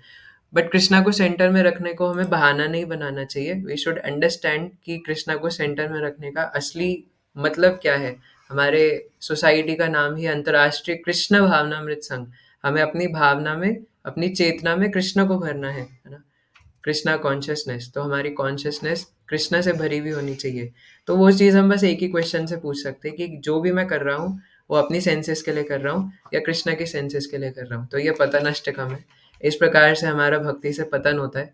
तो इससे पहले कि हमारा पतन हो, हमें ये चीज़ बहुत वेरीफाई करनी चाहिए, है ना? कि अगर हमारी साधना अच्छे से नहीं हो रही, तो क्यों नहीं हो रही है ना? कहाँ-कहाँ ऐसी कौन-सी गलती हो रही है, हमें बैठ कर के एनालाइज़ करना चाहिए। कहीं ऐसा तो नहीं कि मैं कुछ गलत चीज़ खा रहा हूँ, जो कि प्रसाद ना हो, है ना? इधर-उधर से ले लिया हो मैंने। भले ही उसमें अनियन गार्लिक ना हो, बट क्या जो उसको बनाने वाला है, वो सही है? क्या जो मैं खा रहा हूँ, क्या वो सही है ना? क्या जो मैं कंटेंट आँखों के द्वारा या कानों के द्वारा जो भी अंदर डाल रहा हूँ, क्या वो ठीक है? क्या मेरा श्रवण सही से हो रहा है? तो ये बहुत ध्यान में रखना चाहिए, क्योंकि कामेश क्रोधेश रजोगुण समुद्भवः, ये मोड ऑफ पैशन की वजह से होता है।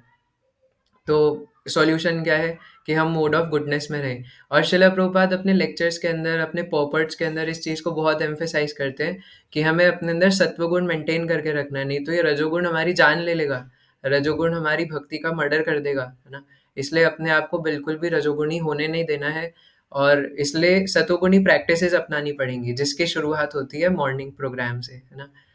आई always tell to myself and आप सबको भी, है ना? मैं यही सजेस्ट करूँगा हमेशा कि अगर आप भक्ति में टिके रहना चाहते हैं, तो please please please morning program compromise नहीं होना चाहिए। It should be compulsory, mandatory, है ना? मैं पता नहीं बता रहा था आपको कि एक किन्हीं दूसरे संप्रदाय के, है ना, एक महात्मा कह रहे थे कि ये बहाना नहीं बनाना चाहिए कि मैं रात को 2 बजे आया था कहीं से, या मैं सो रहा था और सो नहीं पाया, इस वजह से मैं सुबह उठ नहीं पाया ब्रह्म मुहूर्त में, है ना? रिसेंटली मैं सुन रहा था, तो वो कह रहे कि ये बहाना नहीं करना चाहिए। अगर आप कहीं से 3:30 बजे भी आए हो, तो बैठ कर के जप करो, है ना? आपको ब्रह्म मुहूर्त में सोना नहीं चाहिए। सो आई वाज़ लाइक स्टन्ड, है ना? तो वो कह रहे थे कि यार आप पूरी रात नहीं सोए, कोई फ़र्क नहीं पड़ता। ब्रह्म मुहूर्त के बाद सो जाओ, लेकिन ब्रह्म मुहूर्त में नहीं सोना। तो ब्रह्म मुहूर्त में राक्षस सोते हैं, ब्रह्म वेला में, है ना? जैसे अभी दूसरे अध्याय में भगवान आगे बताएँगे, या निशा सर्वभूतानां, है ना? इसी का 69 नंबर वर्स है। हाँ, या निशा सर्वभूतानां तस्यां जागृति संयमी। जो संयमी पुरुष के सोने का समय है, वो नॉर्मल लोगों के जागने का समय है ना? और जो संयमी पुरुष के जागने का समय है, वो नॉर्मल लोगों के, नॉर्मल क्या, है ना? जो सब जीवों के लिए रात्रि है, वो आत्मा संयमी के जागने का समय है, और जो आत्मा संयमी के लिए जागने का समय है, वो सभी जीवों के लिए रात्रि है ना? तो इसलिए हमें जल्दी उठना चाहिए, है ना? जीव जागो गौर चंद्र बोले, है ना? तो इसलिए ये बहाना नहीं चलना चाहिए किसी भी रूप से कि ऐसा हो गया था, वैसा हो गया था, इसलिए ब्रह्म मुहूर्त में उठ नहीं पाए, है ना? ब्रह्म वेला, ये ब्रह्म मुहूर्त बहुत ज़रूरी है हमारी भक्ति के लिए। और हम सबका प्रैक्टिकल एक्सपीरियंस है ये चीज़, कोई बताने वाली बात नहीं है कि अगर हम ब्रह्म मुहूर्त में नहीं उठते और उसके बाद अपना नाम जप करने की कोशिश करते हैं तो नहीं हो पाता। कितने ही हम लोग कुछ भी पापड़ बेलने की कोशिश कर ले, लड्डू बनाने की कोशिश कर ले, वो नहीं हो पाता है ना नाम जप, चाहे कितना ही हमें समय हो गया हो भक्ति में आए हुए। अगर वो माला सुबह नहीं हो पाई अच्छे से, तो वो बाद में हो ही नहीं पाएगी। इतने सारे डिस्ट्रैक्शंस है, और सुबह अगर हो गई तो बाद में एक्स्ट्रा राउंड्स भी अच्छे से हो ही जाते हैं, है ना। लेकिन अगर सुबह 16 माला नहीं हुई कंप्लीट, या एक भी माला नहीं हुई, उठे ही लेट है, और डेली डेली वो आदत बन चुकी है डेली लेट उठने की, तो बाद में नहीं हो पाती है ना। इसलिए इसी प्रकार से हमारा भक्ति में पतन होता है। तो अपने आप क्या करना है, सॉल्यूशन अपने आप को सत्व गुण में मेंटेन करके रखना है वॉलंटरली, है ना। ऐसे ऐसे कोई चीज़ ना खाएं जिससे हमारा सत्व गुण की बैंड बजे, है ना। ऐसी कोई प्रैक्टिसेस ना करें जिससे हमारे सत्व गुण की बैंड बजे। और ये है ना, ये तो सबसे रजोगुणी और तमोगुणी कंटेंट से भरा पड़ा है, तो इसको भी अपने से 10 गज की दूरी पे, 100 गज की दूरी पे रखें, है ना। ये बहुत ज़्यादा ज़रूरी है। तो ऐसे कोई ग्रंथ ना पढ़े, ऐसे मतलब ऐसे कोई पुस्तकें ना पढ़े, ऐसे कोई बुक्स ना पढ़े जो कि हमें रजोगुण में ढकेल दे, है ना। कई लोग बहुत अजीब-अजीब सी आजकल तो मतलब इतने सारे लोग पहली बात तो पढ़ना नहीं चाहते, है ना। बहुत रेयर ही कोई होते हैं जो बुक रीडिंग करना चाहते हैं, क्योंकि अगर हमें डिस्ट्रीब्यूट करना है तो पढ़ना भी तो पड़ेगा। हमारे एक भक्त बता रहे थे कि एक मतलब आईवाईएफ के डिवोटी थे, तो उन्होंने खुद भगवद गीता पढ़ा नहीं, और वो डिस्ट्रीब्यूट करने के लिए निकल गए। तो डिस्ट्रीब्यूट करने निकले तो एक सामने एक व्यक्ति आए और बोले, क्या है इस गीता में, है ना, क्या है इस बुक के अंदर। तो बोले कि आप लीजिए ना, पढ़ के देखिए, अच्छी है। तो बोले नहीं, वो तो अच्छी बात है कि अच्छी है, बट है क्या इसके अंदर। तो बोले आपकी ना आंखें खुल जाएंगी इसको पढ़ के। तो बोले कि आंखें मेरी खुली हुई है, तभी तो मैं बाइक चला रहा हूँ। आप ही बताओ इस बुक के अंदर क्या है। तो बोले कि अच्छा ठीक है ना, मैं चलता हूँ, हरे कृष्णा। तो इसलिए अगर पता ही नहीं है, अगर पढ़ा नहीं है, तो हम क्या बताएँगे ना दूसरों को। तो इसलिए पढ़ना बहुत आवश्यक है, लेकिन आजकल तो बहुत कम ही लोगों के अंदर बुक रीडिंग का हैबिट होता है ना। और अगर वो रीडिंग करते भी हैं तो अजीब-अजीब सी बुक्स पढ़ेंगे, रिच डैड पुअर डैड, है ना, और भी पता नहीं एटॉमिक हैबिट्स, ना जाने क्या-क्या पढ़ लेंगे, लेकिन भगवद गीता नहीं पढ़ेंगे, है ना। तो इसलिए रूट कॉज क्या थी, कॉन्टेम्पलेशन ऑन सेंस ऑब्जेक्ट्स। तो कॉन्टेम्पलेशन ऑन सेंस ऑब्जेक्ट्स की जगह हमें करना है कॉन्टेम्पलेशन ऑन कृष्ण कथा, है ना। अगर हम ऐसा करेंगे, आपको पता है शिला प्रभुपाद के लीलामृत में एक मैं पढ़ रहा था, तो उसमें एक स्टोरी आता है कि शिला प्रभुपाद जब लेटर्स लिखते थे ना डिवोटीज को, तो उस टाइम पे व्हाट्सएप वगैरह होता नहीं था, है ना। तो शिला प्रभुपाद लेटर्स लिख के वो जाने में कितना समय लगता था। तो अमेरिका में, और शिला प्रभुपाद ने एक लेटर के अंदर एक डिवोटी को थोड़ा सा मतलब डांटा था, मतलब डांट करके बोला था कि ऐसा नहीं, ऐसा करो। और शिला प्रभुपाद ने उनको वो भेजा, तो वो पूरे दिन उस लेटर को ही पढ़ते रहते थे, बार बार बार बार उस लेटर को ही पढ़ के सोचते रहते थे, है ना, कि शिला प्रभुपाद ने मुझे लेटर लिखा है। और शिला प्रभुपाद को लेटर जब उन्होंने पहली बार पढ़ा, तो मतलब ऐसे पढ़ रहे थे जैसे किसी ने लव लेटर भेजा हो, है ना। और वो उसी को पढ़ करके और मतलब लोट-पोट हो रहे थे खुशी से ज़मीन पे, है ना। और उनको इतनी खुशी हो रही थी कि शिला प्रभुपाद ने मुझे लेटर भेजा, और शिला प्रभुपाद ने जो उसमें इंस्ट्रक्शन लिखा था, उसी पे हमेशा मेडिटेट करते रहते थे।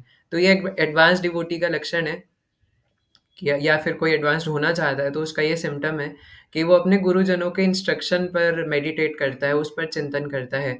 और उस आपको पता है गुरु के आदेश पर चिंतन करना भी गुरु का संग करना है ना। सिर्फ़ गुरु के पीछे-पीछे घूमना ही, या फिर सिर्फ़ गुरु के साथ बैठना, ये संग नहीं है। गुरु के आदेश पर चिंतन करना भी संग है ना। इसलिए अगर शिला प्रभुपाद ने हमें कुछ इंस्ट्रक्शन दिया है ना, हमारे गुरुजनों ने हमें कुछ कलेक्टिवली भी इंस्ट्रक्शन दिया है, पहली बात तो पता नहीं क्यों सोचते हैं कि वो तो सबके लिए बोला था ना, 16 माला करना तो वो है, बट महाराज ने मेरे को थोड़ी ना कुछ बोला था पर्सनली करने को। क्यों? 16 माला करना इंस्ट्रक्शन नहीं है। मतलब वो बोलेंगे कि जाओ, है ना, मेरे लिए ग्लास में पानी लेके आओ, वो इंस्ट्रक्शन है। 16 माला करना इंस्ट्रक्शन नहीं है। वो बोलेंगे जाओ मंदिर के प्रेसिडेंट बन जाओ, वो इंस्ट्रक्शन है। बट 16 माला करना इंस्ट्रक्शन नहीं है। क्यों? है ना? अरे वो तो सबसे ज़रूरी इंस्ट्रक्शन है। उसके अलावा वही तो हमारी भक्ति का प्राण है ना? हरिनाम के अलावा हमारी और क्या रति है, गति है, मति है ना? हरिनाम के अलावा हमारा जीवन नहीं है और कहीं पे भी, है ना? इस संसार में कहा जाता है जल है तो जीवन है, पर भक्तों के जीवन में तो सिर्फ हरिनाम है तो जीवन है। अगर वो छूट गया तो फिर क्या फ़ायदा, है ना?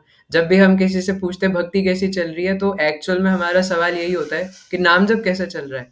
है ना? आपके राउंड्स कितने हो रहे हैं? कहीं ऐसा तो नहीं आपने जपा करना छोड़ दिया? कहीं ऐसा तो नहीं, अच्छा प्रभु जी आप 0 राउंड्स पे आ गए, आप जपा नहीं कर रहे, क्यों ये प्रश्न उठता है? क्योंकि हरिनाम ही मेन है। तो इसलिए जब हरिनाम ही नहीं कर रहे तो फिर क्या इंस्ट्रक्शंस का पालन करेंगे?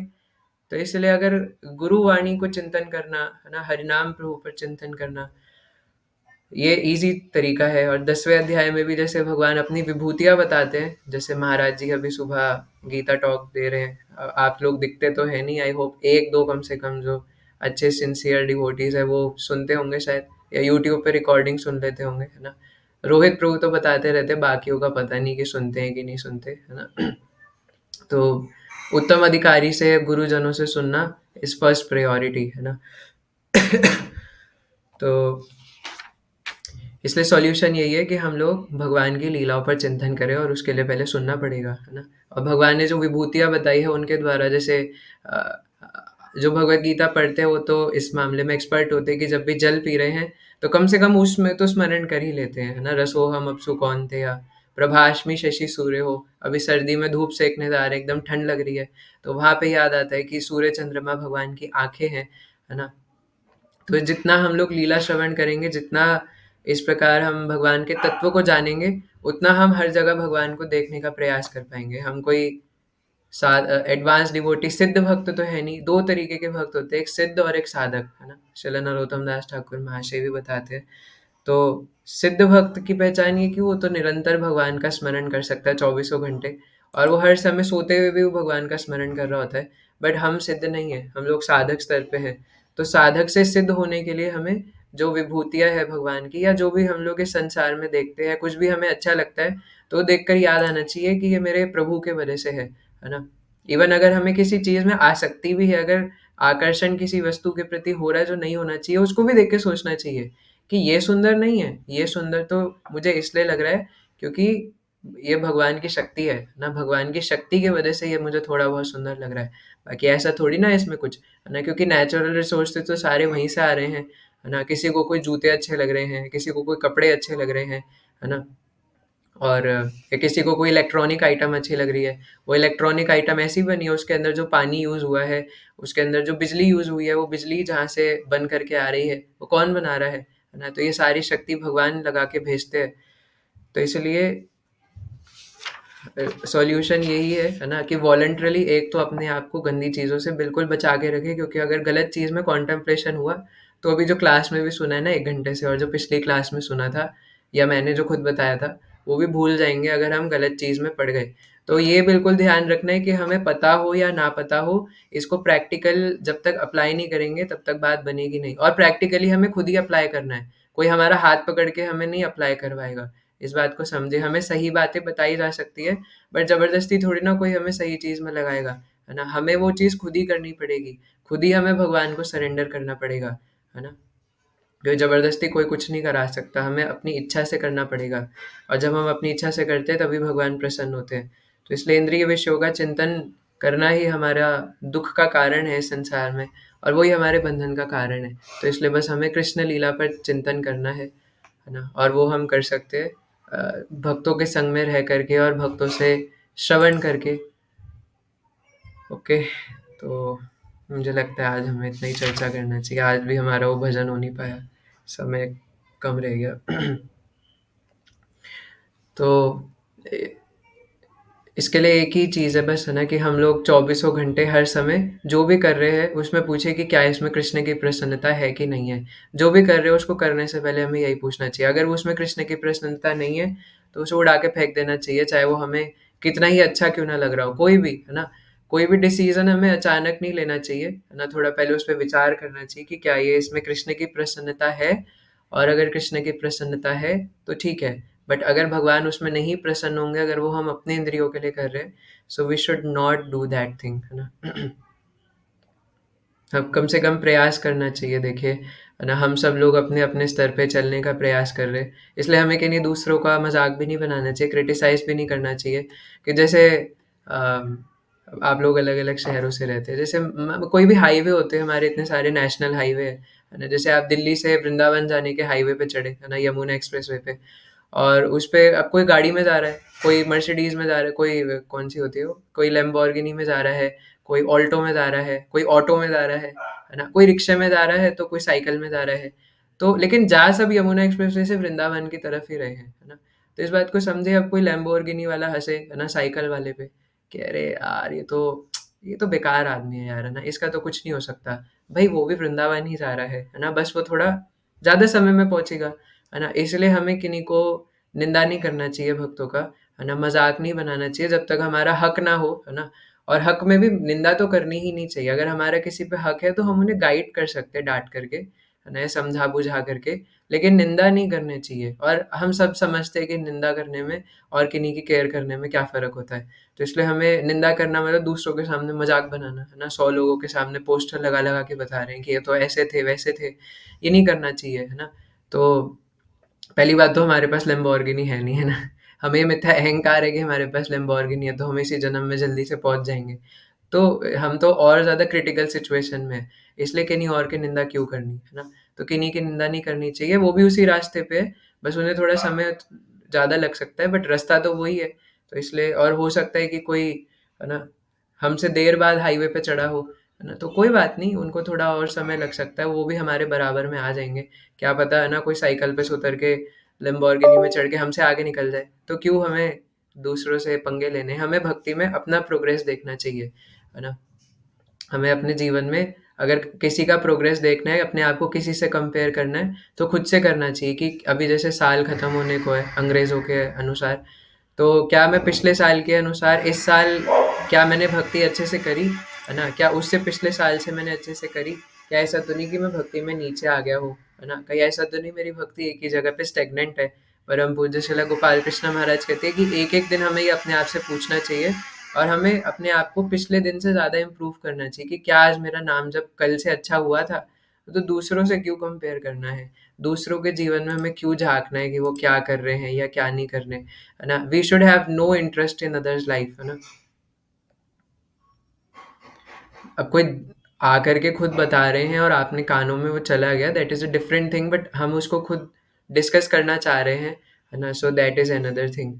सो I am telling to myself also, है ना, that we should try to not to discuss and क्या इंटरेस्ट रखना है हमें कि किसके जीवन में क्या चल रहा है, किसके जीवन में क्या नहीं चल रहा, है ना? ये चुगली करना अच्छी आदत है क्या? है ना? शास्त्रों में चुगली करने को बहुत सबसे गंदी आदत बताया गया है। इवन शास्त्रों में ये तक कहा गया है कि आपको पता है, जैसे मैं भी बस एक एग्जाम्पल के लिए किन्हीं का नाम ले रहा हूँ, है ना? मुझे अक्षय प्रभु दिख रहे हैं, तो मान लीजिए कि अक्षय प्रभु जी ने कुछ किया, है ना?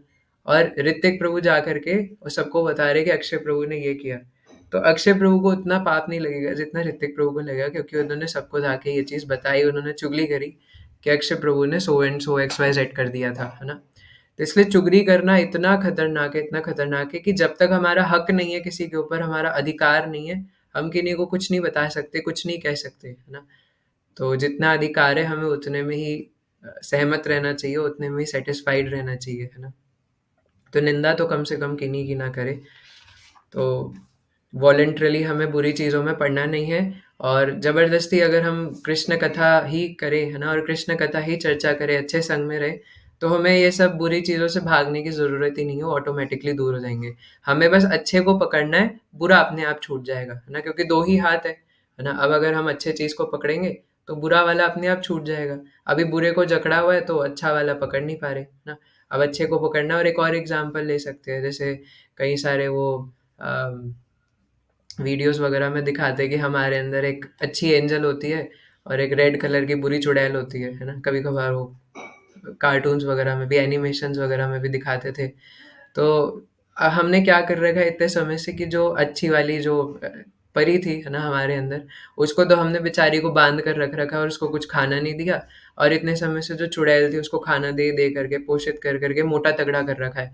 तो इसलिए वो अच्छी परी की चलती नहीं है उसके आगे, है ना? वो जो बुरी चुड़ैल है बेचारी, मतलब अच्छी परी जो है बेचारी, वो बुरी चुड़ैल के सामने बेचारी कमज़ोर पड़ जाती है ना? तो इसलिए समय लगेगा, तो अब हमें अच्छी परी को अच्छे से भोजन कराना है और बुरी वाली को खाना देना बंद करना है। लेकिन समय लगेगा क्योंकि वो ऑलरेडी मोटी तगड़ी हो चुकी है खा-खा करके, है ना? तो इसलिए हमें अच्छी वाली परी को खोल करके और उसका ध्यान रख करके उसको अच्छे से फ़ीड करना है, अच्छे से खाना खिलाना है, अच्छे से ध्यान रखना है, और वो कैसे होगा? कृष्ण कथा श्रवण कीर्तन करके। और जो बुरी परी है, उसको निंदा करने से बचाना है, उसको उल्टी-सीधी चीज़ों में पड़ने से है ना? मतलब उसकी बात नहीं माननी, वो बोलेगी कि ए करना, है ना? जैसे अच्छी परी प्यार से आके बोलेगी, देखो ना, चलो हम नाम जप करते हैं, और बुरी चुड़ैल कहेगी नाम जप? नाम जप नहीं करना। चलो ठीक है कर लो, लेकिन साथ में मोबाइल चलाना है, क्योंकि नाम जप में रस नहीं आ रहा, है ना? तो वो ऐसे अपना त्रिशूल मार के, ट्राइडेंट मार के बोलेगी कि चलो, है ना, नाम जप करना है, लेकिन साथ में फ़ोन चलाओ। अच्छी परी बोलेगी नहीं, नहीं, नहीं, नहीं, गीता में भगवान मना करते हैं ना, हमें फ़ोन नहीं चलाना जप करते हुए। बुरी परी बोलेगी, है ना, क्योंकि उसको फ़ीड कर रखा है उसकी बात मान-मान करके, तो वो बुरी परी का गला दबा करके उसे उठा के फेंक देगी, है ना? अच्छी परी का, सॉरी, है ना, कि चुपचाप मैं जो बोल रही हूँ वही होगा, है ना? यहाँ पे सिर्फ़ फ़ोन चलाएँगे हम, कोई नाम जप नहीं होगा। तो ये हमारे साथ दिक्कत है ना? कि हमारे अंदर जो गुड डॉग और बैड डॉग, या गुड एंजल और जो बैड इविल है ना? हमने बैड इविल को भोजन दे करके इतना स्ट्रॉन्ग बना रखा है। और ये मैं आपको सिद्धांत के अनुसार ही बता रहा हूँ, जो तीसरे अध्याय में भगवान बताते हैं, है ना? आवृतम ज्ञानमेतेन ज्ञानिनो नित्यवैरिणा कामरूपेण कौन्तेय दुष्पूरेण न लेना चाहिए। काम कैसा है कि उसमें आग में घी डालने के समान, जितना हम काम को सेटिस्फाई करने की कोशिश करेंगे, डिज़ायर उतनी बढ़ेगी। तो जितना हम अपनी इंद्रियों को सेटिस्फाई करने की कोशिश करेंगे, वो डिज़ायर बढ़ती जाएगी, बट जितना दबाएँगे, उतना अच्छा है। तो इसलिए हम लोग अगर भक्ति में लगे रहे, जो कर रहे हैं वो कृष्ण के लिए ही करें, तो वही सारा सॉल्यूशन हो जाएगा, है ना? तो इसलिए अब से ध्यान में रखना है कि बुरी परी को खाना देना बंद करना। कुछ समय सताएगी, क्योंकि इतनी पावरफुल हो चुकी है, तो थोड़ा समय लगेगा, बट कोई बात नहीं, है ना? उसको बोलते रहने दे चुड़ैल को, है ना? और धीरे-धीरे करके वो भी कमज़ोर हो जाएगी, है ना? उसको खाना नहीं देंगे, डाइटिंग कराएँगे, तो वो भी धीरे-धीरे वेट कम हो जाएगा, है ना? वो भी कमज़ोर हो जाएगी, और अच्छी परी को अच्छे से सजा करके रखें और अच्छे से उसको खाना दें, तो एक बार वो पावरफुल हो गई, तो बुरी चुड़ैल का काम ही नहीं बनेगा उसके आगे, है ना? तो और अच्छी परी कृष्ण भक्त है ना? तो इसलिए हम लोग अगर भगवान के चरणों में रहेंगे, तो कुछ हो ही नहीं सकता, है ना? मम माया दुरत्य मामेव ये प्रपद्यन्ते मम माया दुरत्यया। अगर हम लोग भगवान के शरण में जाएँ, तो माया से अपने आप बच जाएँगे, और यही उपाय है, और कोई उपाय नहीं है माया से बचने का। देयर इज़ ओनली वन उपाय, है ना? कि हम लोग पूर्ण शरणागत हो जाएँ। तो इसलिए अगर हम शरणागत होकर भगवान के ही कृपा, अब देखिए, निंदा करने का एक और मतलब है ना किन्हीं का, कि हम लोग भगवान पर आश्रित नहीं हैं। क्यों? क्योंकि हम लोग अपने आप को कुछ मानते हैं, अपने आप को दीनहीन नहीं मानते, तभी हम चुगली कर रहे हैं, तभी हम दूसरों के बारे में बुरा बोल रहे हैं, है ना? So this is also not good. So we should try, है ना, कि हम लोग किन्हीं के बारे में कुछ उल्टा ना बोले, भले ही हमारी आँखों को दिख रहा हो, क्योंकि शुद्ध तो नहीं है ना? तो भले ही हमारी आँखों को दिख रहा हो, अभी उस स्तर पे नहीं है, बट कम से कम उसको बातें बना करके इधर-उधर नहीं बोलना चाहिए, है ना? तो यही उपाय है। अगर ये नहीं करा, तो पतन, है ना? इस प्रकार पतन होता है, ये आज हमने देखा। किन्हीं के कोई प्रश्न है तो, या टीका-टिप्पणी है तो बोल सकते हैं। हरे कृष्णा। नहीं है? Okay, thank you so much, है ना, जुड़ने के लिए। आई होप कि आपको क्लास पसंद आई होगी, अच्छी लगी होगी, कुछ सीखने को मिला होगा, है ना? तो मेरे लिए भी आप प्रार्थना कीजिएगा कि जो-जो हमने डिस्कस किया, उसको मैं भी अपने जीवन में पालन कर पाऊँ, है ना? और हरिनाम ही एकमात्र प्राण हो, है ना? और मुख से हमेशा से हरिनाम निकले, किन्हीं की निंदा ना निकले, ताकि, है ना, इसी जन्म में कम से कम हम लोग, कम से कम आप लोग, है ना, बैक टू गॉडहेड जाएँ और मेरे को भी ले जाएँ, है ना? तो थैंक यू सो मच। 3 बार हरे कृष्ण महामंत्र आप सबकी प्रसन्नता के लिए। हरे कृष्ण कृष्ण कृष्ण हरे हरे, हरे राम हरे हरे कृष्णा कृष्ण हरे हरे हरे, हरे राम राम राम हरे हरे कृष्ण हरे राम हरे राम हरे हरे राम हरे राम हरे राम राम हरे श्रीमद् भगवद गीता यथारूप की जय। जय जगत गुरु श्रील प्रभुपाद की जय। जय अनंत कोटि वैष्णव भक्त वृंद की जय। जय गौर प्रेमानंदे हरि हरि बोल। हरि हरि बोल।